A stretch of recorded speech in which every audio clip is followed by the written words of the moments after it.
Hi everyone, today's recipe we are making homemade traditional refried beans. So put your aprons on and let's get cooking. A list of ingredients and instructions are noted in the comments below. Part 1 is the overnight pre-soak. So you'll start with 4 cups of dried pinto beans, and I measure these out. And we're going to lay them flat to clean the beans. I empty about 1 cup at a time, and you can't clean the beans through the bag. You'll need to definitely lay them flat. What you're checking for is rocks, debris, shriveled beans, cracked beans. I just kind of weed those out, and then as I go through, I have a strainer right below me, and I'll just put them right into the strainer. At the end of this, we'll be rinsing them out really quick. And like I said, I just go 1 cup at a time. Now, if you're not new to making beans and you already know this part, you can fast forward to the prepping of the beans. And if you are new, this is a very important process that you need to absolutely do. You don't want rocks in your beans when they're cooking. The majority of the beans are pretty clean, but you will find some rocks in there, so I would suggest not skipping that step. So after you've done that, you're going to rinse your beans and put them into a bowl and fill the bowl all the way up to the top with water. The beans are going to soak overnight, so you'll need to cover the beans. I use saran wrap, but you can use foil or you can even use a kitchen towel. So the next day is the second part of making the beans. We're going to drain and rinse the beans out in cold water in the sink, and then pour them into a large pot. And this is about 5 or 6 quart pot. Next, you'll add 8 cups of cold fresh water.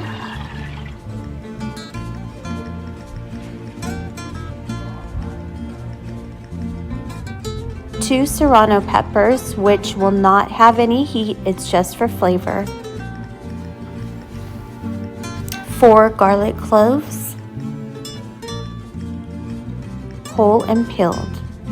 Now I get 4 pieces of bacon and I cut these into 1-inch pieces.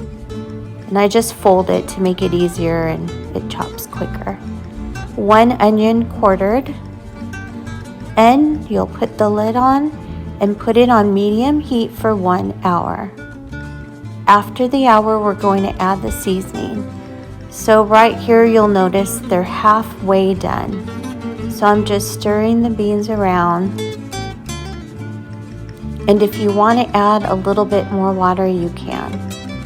So we'll start with 2 tablespoons of bouillon, chicken bouillon, 2 dashes of the Goya seasoning salt on the Hispanic aisle, 1 tablespoon of garlic powder, 1 tablespoon of cumin,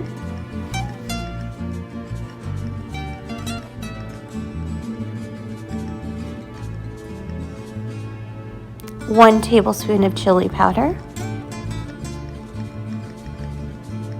and 2 bay leaves. Just going to give this another stir, mix it all up, and we're going to cover again, putting the heat on medium-low, and cook for another hour. After the hour, your beans should be completely done. I like to stir around and just double check to see how it all looks. And if it all looks well, I'll do a 5-bean check. What I do is I grab a big spoon and take about 5 beans and taste them. I taste it for the flavor and make sure all the beans are soft. So now we're going to remove the bay leaves, those peppers, and I also remove the bacon.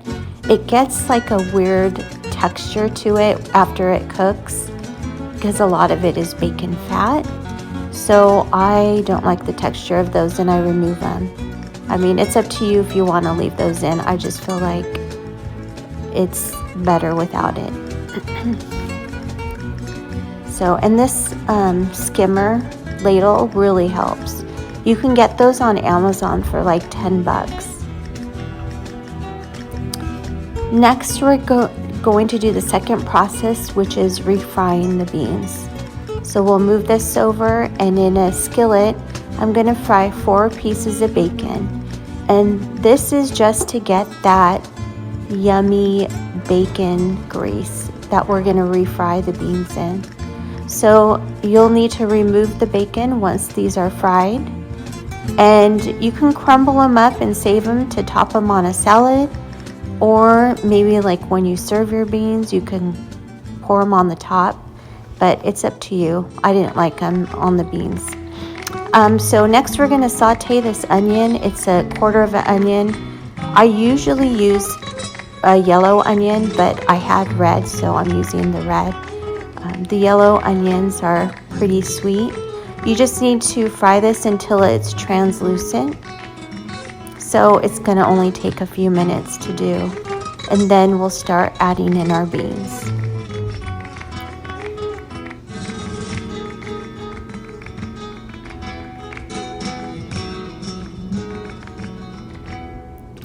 And you see how the onions are getting clear. That's where you need them to be.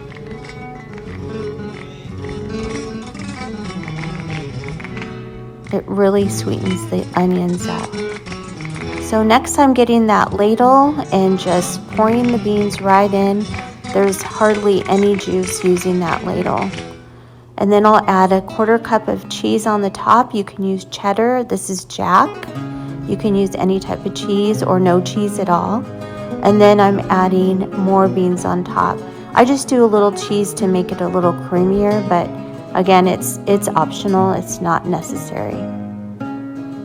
And then this is all of the beans I am putting in the pan. If you do like runnier beans, then you can add a little bit of the juice in. But I like my beans kind of chunky, so you can start with no limited juice and then put this on medium-high before you start mashing it. But it does help with the heat, cooking the beans and warming it up when you do mash them. So I'm just going around the pan, kind of mashing in a circle around the edges. Kind of stirring as I go. And like I said, you keep it on medium-high heat. It will help cook the beans and make them easier to smash.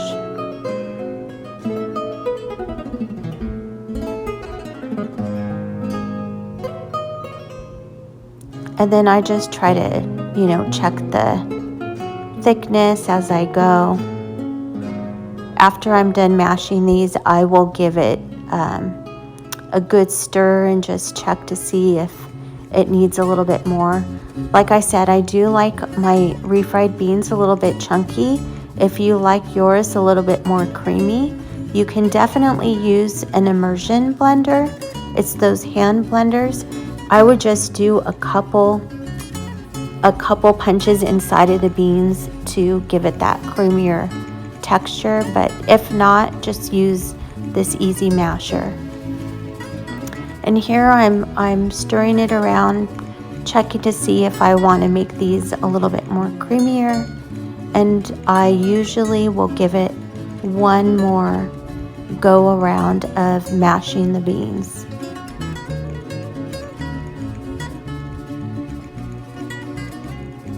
And then when I'm done here, I'm going to put in freezer containers, and the information will be in the comments below. Next, I'm adding the cheese, just a little bit more on the top. And we're pretty much done. That's it. So enjoy your delicious refried beans. These are great for any side or to put in burritos. These will go a long way. 4 cups makes a ton.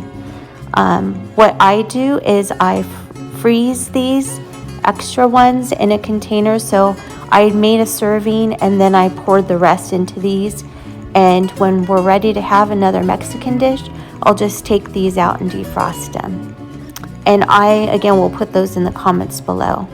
Thank you guys so much for watching. Please make sure you hit that like button and subscribe if you haven't. Take care and be safe.